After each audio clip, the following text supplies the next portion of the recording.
Hey everybody, happy Wednesday. Chris here from Finland Mennonite Church. It's time for another Midweek Musing, this time where we slow down and remind ourselves of one truth from the previous week's sermon and the scriptures that we were in. And this last week, Pastor Jerry was talking to us about doubting God's goodness. And as I was thinking about a way to relate this to our everyday life, it had me thinking, and we'll make this connect at the end, it had me thinking about a certain animal that has been dubbed man's best friend.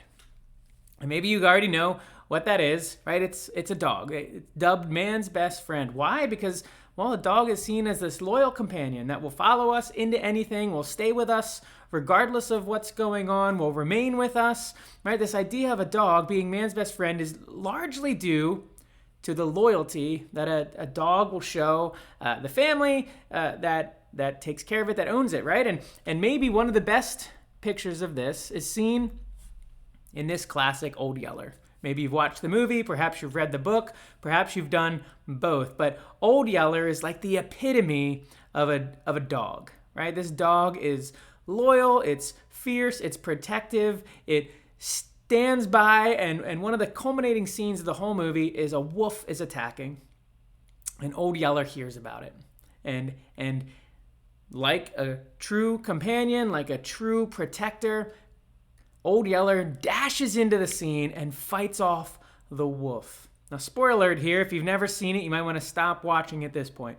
If you never read it, stop listening, right? But those of you who have, you know what happens, right? Old Yeller dies because of being willing to join these kids where they're at in defending them off against this threat of the wolf. And Old Yeller has to lay his life down in order to do that. Now, why do I bring this up? Well, because I think a lot of us have dogs or know people who do, and every time we do, it can be a reminder that not only are they man's best friend, and I would actually argue Jesus is man's best friend, but a dog is maybe the best symbol we have to remind us of that, of the loyalty. Because if you remember, what did Jerry bring us to ultimately? He brought us to when we're struggling and doubting to see God's goodness in the world around us, in the circumstance we find ourselves in the events that we've just experienced. He said, look to the cross, right? Look to the cross, which is the greatest picture of God's goodness, because in the cross, we see that God isn't just this God who stands aloof, who stays back, who looks down on his people suffering and goes, well, too bad for them. No, like Old Yeller who rushed in to save the family from the wolf, God rushed in.